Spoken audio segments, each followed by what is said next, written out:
those of you that are still in the field. I know that you've disrupted your field sampling to be here tonight, and I know you'd love to have presented your most recent results, and we look forward to seeing those in the future. So, let's open the floor.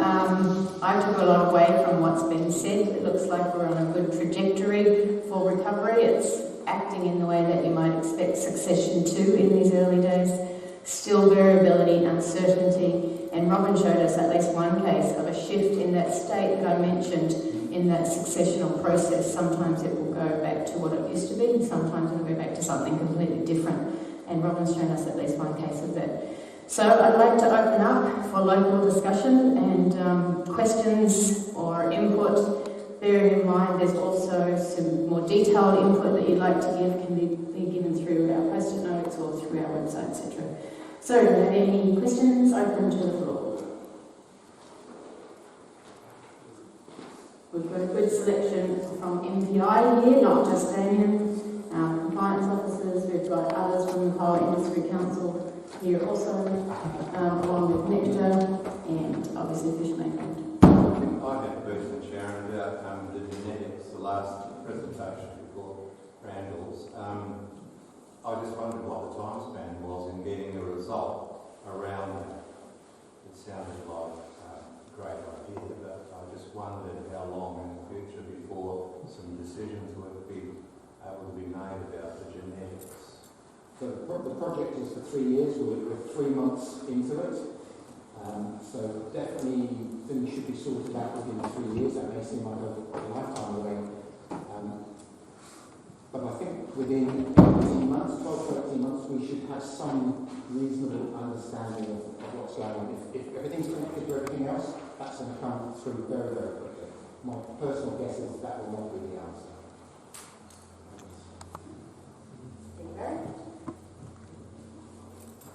Anybody else? My understanding is that we've lost through the uplift around 24% adult power habitat on the inshore. In the previous meeting I came to, there was talk that was lost 42% of the tidal region of pink coralline reef and brown algae. So while I totally support that we've got a building biomass and we're getting a spawn, with the loss of that 42% of intertidal area, are we getting a genuine spread back along the whole coastline? Because I heard someone say, we could open up this area.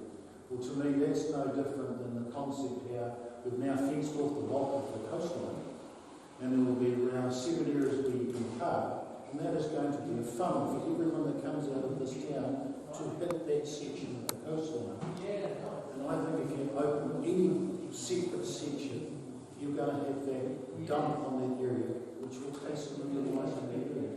So the question is, how long before we get the spread back along the coastline with the loss of that 42% pink coralline reef and Thanks, Mark. That's a really good question. There's quite a few components to that in terms of response. I think Jonathan has given us a good overview of the fact that it takes generations and that some populations don't contribute to the whole coastal recovery and some populations do, and we don't know what they are yet. So the variability that we're seeing from the researchers, and I'll hand over to you in a minute, we don't know what those locations mean. The ones that have high density, are they even important or not? Until that uncertainty has some level of certainty behind it, I agree with you, it's hard to define areas for opening necessarily. But perhaps put over to Robin, I know you showed very clearly the red corallines were recovering well, but now you're seeing a bit of a decline in that. Do you have further comment on that? In terms of Waikato and seeing those bare areas being recolonised by corallines, they are, but very, very slowly. And some of those major disturbance areas around Waikato are going to take, I would imagine, could be decades in terms of getting that back. But that's one area along the coastline. A lot of the other areas have got a good amount of corallines around them, but then again, it's patchy. Some areas like Okiwi Bay, where I showed the cobbled habitat, used to have some corallines there. Now it's in a different wave climate, so they're all being scoured around and they've lost some. So yeah, it's a patchy distribution along that coastline, and but in terms of some areas like Waipapa, recovering to what should be there could take a very long time. That's just one area in terms of the whole coastline. Simply ask a question from the perspective that I believe maybe we've got to have balance, and if we have got to spread on the coastline and the open sea areas are, you just put huge pressure on the area and hasten the decline. I'd love it to be up and start on. Yeah, and certainly Margaret's hope we're presenting here, hopefully the holistic view, the whole coastline needs to recover. Yes. I just, in following on from Mark's questions, my question is for Tanasa. I know Dave Shea was developing a quantification of habitat index. Do you know anything about that and how that might quantify the habitat in terms of giving us a quantity of all? So this is the one about habitat you mean, or just the state of the reefs in general? No, just talking from a juvenile habitat. Yeah, there are a couple of people in the group who want to drone work, trying to, as I said, they might have, they need these highly specific habitats, so we go and scout their habitat, but we haven't really quantified how much of their habitat now is available. It's just not something you can do on foot, walking along the coastline. And so, yeah, there is work being done using drone images to try to quantify how much water field is left and so on. And I don't know where that's at the moment. It's not something I work on, but it's been it's something a couple of people are working on, really using drones. Or how close we are to come up with an index. I don't know exactly, but we are looking at that.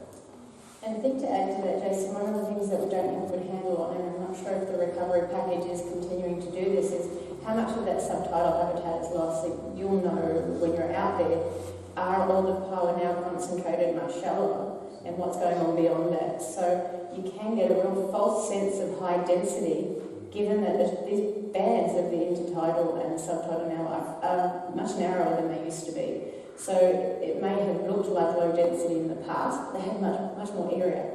So when we've got this condensing of the areas that they can live in, it looks like there's more, but they're just more packed in.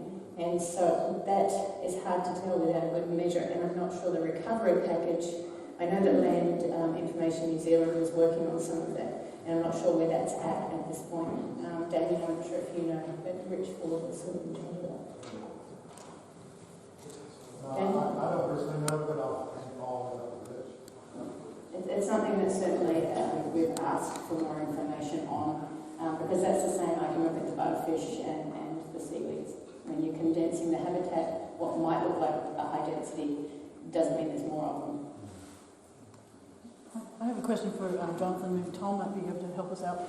It was my understanding that the California abalone fishery collapsed at one stage because they had the densities were too low for successful fertilization. Do we have any knowledge about what's the minimum density that you need to, in terms of source and sink populations? Do we have any information about New Zealand populations? What's the minimum density? And can you have too many in one area, or what can you comment on this? I don't know of any study that's looked at that specifically in Harbour, and it's actually got things in the pipeline open to sort of look at that. The best guess that we've got, there's a study from Haliotis River, the black lip abalone in Australia, and I forget the exact figures off the top of my head, but they work off densities of about 1.5 per square metre, I think. We're sort of a minimum viable density for. So the more the better. They're reasonably different species, so you make assumptions there. But, obviously, for spawning aggregations, and we know that they have that behaviour where they tend to come together during the spawning season, so they're doing that on purpose. So they do come into close contact before they spawn. Yeah. That's a well-known point in ecology of what's called an Arley effect, when the density is too low for the mating pairs to meet. with abalone, as we know, the sperm and the eggs are released into the water column, and they have to find each other with the currents and the physical oceanography that Jonathan was talking about. So if they're too far apart for that mixing to occur, then it doesn't matter how much of a population you have, they're not effective breeders, which again is what Jonathan was talking about, that effective breeders, and the density is really important for that. So if you can keep those densities high while it's recovering, then that spawning is going to be much more successful. Any marine invertebrate has really only a 0.1% chance of its brood coming back to the shore and recruiting into the population. So the more that we can help that, the better. Rachel? I've got a question. I think it's $1 million question. We've seen recovery and we've seen population growth in some areas. What would be the impact of taking in those areas if there was pressure from recreational or commercial fishing? Would we then see populations declining? So I think this is a fisheries modelling question. My very basic ecology of that is whenever you reduce the adult stock, you're bringing back that density effect of reducing the breeders. The young don't recruit into the adult area. Most young don't recruit next to their adults. They want to get away from them. They do move down, and any fisheries models is based on that model, that balance of what you can take on that will still produce the viable offspring coming through in the future. Is there anyone in fisheries that wants to give a more detailed answer to that? I wouldn't call myself a fisheries modeller, but I can just add a little bit of that sort of discussions that we've been having with ourselves, and we're on the water and talking about these things all the time. So you're asking what effect we're going to have on the fishery when we start fishing. The main way to protect that biomass and make sure it remains viable and keeps spawning is by minimum legal size. And the thoughts that we've been having is there's something that should be on the table is the idea of having an increased minimum size when the fishery reopens, and it just provides that buffer and sort of safety net for say the biomass isn't there to be fished, you're still leaving say we take it from 125 to 135, or you're leaving them in the water for one more spawning season to at least give another opportunity for that spawning and recruitment. Any further questions? Yes, just on that. So I think you said